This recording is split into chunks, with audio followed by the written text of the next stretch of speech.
चलिए next topic है types of dielectric. So there are two types of the dielectric materials, non-polar and polar. So non-polar dielectrics उनको कहेंगे हम जिनमें जो पॉजिटिव चार्ज और नेगेटिव चार्ज का सेंटर एक ही जगह पे, मतलब the center of positive charge and negative charge coincide each other. एक ही जगह पे अगर पॉजिटिव चार्ज और नेगेटिव चार्ज का सेंटर आएगा, ऐसे डाइलेक्ट्रिक को हम बोलेंगे नॉन पोलर डाइलेक्ट्रिक. इनके एग्जांपल अगर देखेंगे तो ये जो H2 है, hydrogen gas, oxygen gas, carbon dioxide gas, अगर एग्जांपल हम यहाँ देखें कि भी ये मॉलिक्यूल होता है कैसे, तो यहाँ पे ये मॉलिक्यूल अगर हम ड्रॉ करें, so this is we are having hydrogen molecule or hydrogen atom, this is one more hydrogen atom. So here we will get the center of positive charge as well as negative charge for this atom. Similarly for this atom. तो यहाँ पे क्या होगा, positive और negative charge का centre ये यहाँ पे आ जाएगा. So positive center of positive charge and negative charge are coinciding each other. So this is the example of non-polar dielectric molecule. Now we can go for this CO2. So here we can have, this is the carbon. Here we are having this oxygen. So this carbon and we are having, this is here oxygen atom. So here in this case you can find, this is oxygen and this is carbon. So like this dipole moment you will get this way. So center part, okay, here only we get the center of positive charge as well as negative charge. This molecule is symmetrical as per as its configuration. इसकी जो configuration है वो exactly symmetrical होगी. तो यहाँ पर भी okay जो पॉजिटिव और नेगेटिव चार्ज का सेंटर आएगा वो जो है एक ही जगह पे आएगा. So these are the two examples of non polar dielectrics. Now if you see the polar dielectrics, the centres of positive charge and negative charge are at different place. अब ये वाले मॉलिक्यूल में या ये वाले डाइलेक्ट्रिक मॉलिक्यूल में positive और negative charge का सेंटर एक जगह नहीं आएगा, दे आर डिस्प्लेस्ड. ओके, उनके बीच में थोड़ा सा डिस्टेंस आ जाएगा. इनके एग्जांपल क्या है, तो HCl एंड H2, ये दो एग्जांपल है. अगर हम इसका भी इस तरह से कॉन्फ़िगरेशन देखें, so this is we are having hydrogen atom and here we are having this way we are having this chlorine. So we get this chlorine minus and this is hydrogen plus. So this is the direction of dipole moment. ये वाली direction negative charge से positive charge की तरफ. तो यहाँ पर देखें okay, ये जो शेप है सिमेट्रिकल नहीं है, ये जो शेप है सिमेट्रिकल नहीं है. यहाँ जो शेप थे वो सिमेट्रिकल थे, और ये जो ट्राई एटॉमिक मॉलिक्यूल है इसमें ये आपको लीनियर मॉलिक्यूल है. ओके, एक ही लाइन में सारे सेंटर आ रहे हैं. अगर हम यहाँ पे दूसरा एग्जांपल देखें H2 को, तो यहाँ पे ये हमने एक हाइड्रोजन एटम लिया, यहाँ पे हमने दूसरा हाइड्रोजन एटम लिया, और यहाँ पर आएगा आपका ये ऑक्सीजन है. तो ये जो है हाइड्रोजन H+, ये भी H+, ये O-. तो यहाँ पे ये इस तरह से आ रहा है. ओके, इस तरह से यहाँ पर नेगेटिव से पॉजिटिव ये डायरेक्शन.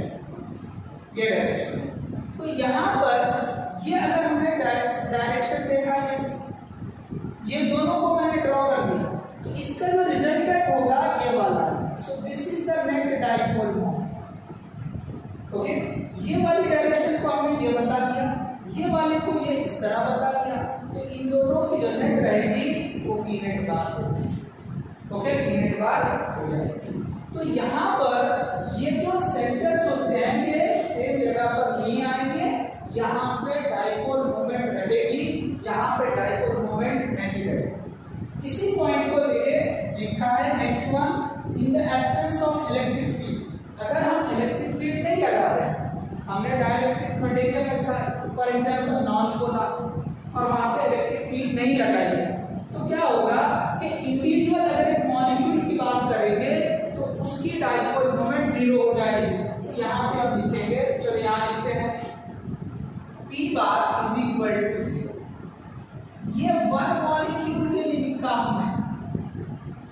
इसी तरह अगर हमने पोलर डाइपोल की बात की तो in the absence of electric field dipole moment of one molecule is non zero. देखो यहाँ पे डाइपोल मोमेंट आ रही है, this is p bar, this is we are having p1 bar, okay. या ऐसे लिखिए, इसको भी p बार और इसको भी p बार, इसका नेट आएगा p नेट बार, ठीक है। तो ये इस तरह से ये जो सिंगल मॉलिक्यूल होता है पोलर डाइलेक्ट्रिक का, इसकी डाइपोल मोमेंट जो है वो जीरो नहीं होती है। तो यहाँ लिखेंगे हम p नेट, ओके, या p1 molecule, okay, is not equal to zero, okay. तो अच्छे से याद रखिए, सिंगल मॉलिक्यूल की अगर बात की हमने नॉन पोलर में, उसकी डाइपोल मोमेंट जीरो होती है, पोलर डाइलेक्ट्रिक मॉलिक्यूल की डाइपोल मोमेंट नॉन जीरो होती है। ये हमने जो है सेकंड पॉइंट में बताया। अब थर्ड पॉइंट में हम देख रहे हैं कि भाई ये सिंगल मॉलिक्यूल के बजाय अगर हम एक सब्सटेंस ले लें, इस तरह से हमने सब्सटेंस ले लिया, तो देखो ये पॉजिटिव और नेगेटिव चार्ज एक ही जगह पे आता है सेंटर। तो इस तरह से हमने बता दिया, ओके। तो यहाँ पे जो डाइपोल मोमेंट के लिए जो कंडीशन है कि पॉजिटिव चार्ज और नेगेटिव चार्ज थोड़ा सा डिस्प्लेस होना चाहिए, लेकिन नॉन पोलर डाइलेक्ट्रिक में ऐसा होता है, दोनों चार्जेस एक जगह पर। तो यहाँ पे d जीरो हो जाता है। आप मैथमेटिकली ऐसे लिख सकते हैं कि भाई यहाँ पर ये p is equal to q into 2d, तो q इंटू ये जीरो होकर ये आंसर जीरो हो जाएगा। आप ऐसे भी बता सकते हैं कि भाई इनके बीच में कोई डिस्टेंस ही नहीं होता, तो d की वैल्यू जीरो होने से ये सिंगल मॉलिक्यूल के लिए जीरो होगा। अब यहाँ देखिए एक मॉलिक्यूल की जीरो, इसकी भी जीरो, सभी की जीरो, तो टोटल यहाँ पे जो आ जाएगी p net is equal to zero. p net क्या आ जाएगी, जीरो आ जाएगी। अच्छा, अब अगर हमने पोलर जो है डाइलेक्ट्रिक की बात की तो यहाँ पे ऐसे नहीं होता है। हमने क्या देखा है कि जो एक मॉलिक्यूल होता है उसकी डायरेक्शन होती है, उसके पास डाइपोल मोमेंट होती है। तो यहाँ पे अगर हमने देखा कि भाई ये इस तरह से रहेंगे, ये रैंडम होते हैं, ओके, रैंडम इस तरह से रहेंगे। तो हमें पता है कि नेचर में रैंडम का एवरेज जीरो होता है। तो यहाँ पे अगर ये सारे डायरेक्शन देखें तो इनका जो एवरेज हो जाएगा वो जीरो होगा। तो एवरेज क्या हो जाएगा, जीरो होगा। जैसे कहीं कहीं ऐसी होगी, ऐसी होगी, कहीं ऐसी होगी, ऐसी, तो ये सब जो एवरेज ले लेंगे दैट विल बी जीरो। तो हम यहाँ लिखेंगे कि p net is equal to zero. p net क्या हो जाएगा, जीरो हो जाएगा। अब अगर हमने यहाँ पे बात की इलेक्ट्रिक फील्ड, अब तक हमने क्या देखा कि भाई यहाँ पे हमने इलेक्ट्रिक फील्ड लगाई नहीं इन द एब्सेंस, सिंगल मॉलिक्यूल के लिए देखा, पूरे सब्सटेंस के लिए देखा। अब हम ये पूरे सब्सटेंस को इलेक्ट्रिक फील्ड में रखते हैं। तो यहाँ पे हमने इलेक्ट्रिक फील्ड लगा दी, ये इलेक्ट्रिक फील्ड लगा दी एक्सटर्नल। यहाँ पे हमने जो है ना ये जो है ये सब्सटेंस रखा हो, ये हमने सब्सटेंस रखा। तो इसमें क्या होगा कि ये जो मॉलिक्यूल है इनके ऊपर फोर्स लगेगा, तो आपको ये जो फील्ड की डायरेक्शन है उसमें पॉजिटिव चार्ज का फोर्स लगेगा। तो आपको ये इस तरह से मिलेगा, कुछ वक्त बाद आपको ये सिचुएशन मिलेगी। देखो पॉजिटिव चार्ज के ऊपर ये इधर फोर्स लगाएगा, नेगेटिव चार्ज इधर लगाएगा, तो जो मॉलिक्यूल है वो इस तरह का हो जाएगा। अब यहाँ पे हर एक की डाइपोल मोमेंट एग्जैक्टली ऐसे होगा जरूरी नहीं है, ओके, कुछ ना कुछ ऐसा कुछ हो सकता है कि एग्जैक्टली ऐसा ना हो, ऐसा हो जाए, still it is having the dipole. तो यहाँ पे जो नेट डाइपोल मोमेंट होगी that is not equal to zero.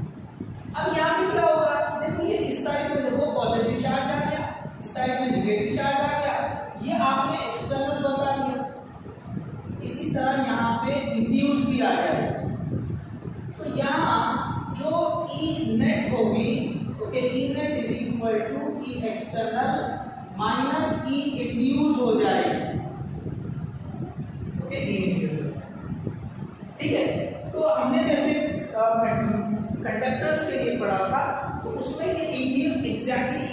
ये एक्सटर्नल होती हैं।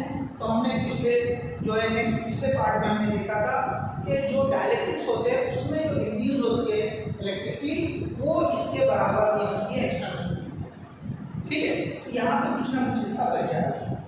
इसी तरह अगर हमने इलेक्ट्रिक फील्ड में हमने पोलर डायइलेक्ट्रिक को रखा, चलिए इस तरह से हमने बता दिया ये पोलर डायइलेक्ट्रिक, ये एक्सटर्नल, यहाँ पे हमने ये पोलर डायइलेक्ट्रिक, तो यहाँ पे क्या होगा, ये रैंडम है, तो ये सबको जो है ना पोलराइज करने की कोशिश करेगी फील्ड, मतलब ये पॉजिटिव चार्ज को इधर ढकेलेगी, नेगेटिव को इधर ढकेलेगी। लगभग इसी तरह का सिनारियो आ जाएगा और आपको यहाँ पे मिलेंगे। ओके, ये सिनारियो ये इस तरह का, ये इस तरह का सिनारियो, तो फिर से वही कंडीशन आ जाएगी, फिर से जो है वही कंडीशन आ जाएगी कि एक साइड में पॉजिटिव चार्ज, दूसरे साइड में नेगेटिव चार्ज।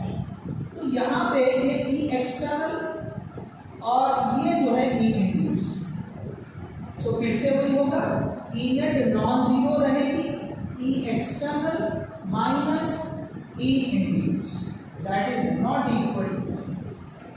तो यहाँ पे हमने जो दो टाइप्स है डायइलेक्ट्रिक के उनको कंपेयर किया। मेन पॉइंट आप याद रखें कि नॉन पोलर में जो नेगेटिव और पॉजिटिव चार्ज का सेंटर होता है वो एक ही जगह पे होता है, पोलर में अलग अलग जगह पे होता है। अगर हम इलेक्ट्रिक फील्ड अप्लाई नहीं कर रहे हैं तो जो सिंगल मॉलिक्यूल होती है उसकी डाइपोल मोमेंट जीरो होती है, और अगर पोलर मॉलिक्यूल है तो जो डाइपोल मोमेंट वो नॉन जीरो होती है, कुछ ना कुछ डाइपोल मोमेंट आए। इसी तरह अगर हमने पूरा ये जो है एक सब्सटेंस रखा तो यहाँ पे सिंगल के लिए भी जीरो है और पूरे जो है सब्सटेंस के लिए भी जीरो है। लेकिन अगर हम पोलर की बात करेंगे, सिंगल के लिए नॉन जीरो लेकिन पूरे सब्सटेंस के लिए जीरो होती है, रैंडम होने की वजह से। इसके बाद आखिरी पॉइंट पढ़ा हमने कि भाई अगर ये पूरा सब्सटेंस हम इलेक्ट्रिक फील्ड में रख देंगे तो हमने देखा कि जो डाइपोल मोमेंट है वो यहाँ पे नेट जो रहेगी वो नॉन जीरो होगी और इलेक्ट्रिक फील्ड इंड्यूस हो जाएगी, और ये जो इंड्यूस इलेक्ट्रिक फील्ड है वो एक्सटर्नल फील्ड से कम है। तो चाहे हम नॉन पोलर की बात करें या पोलर की बात करें, लगभग दोनों में एक जैसा केस होता है। Okay, so hope you understood. Okay, इसके आगे का जो क्वेश्चन है वो नेक्स्ट वीडियो में देखेंगे। ठीक है, थैंक यू।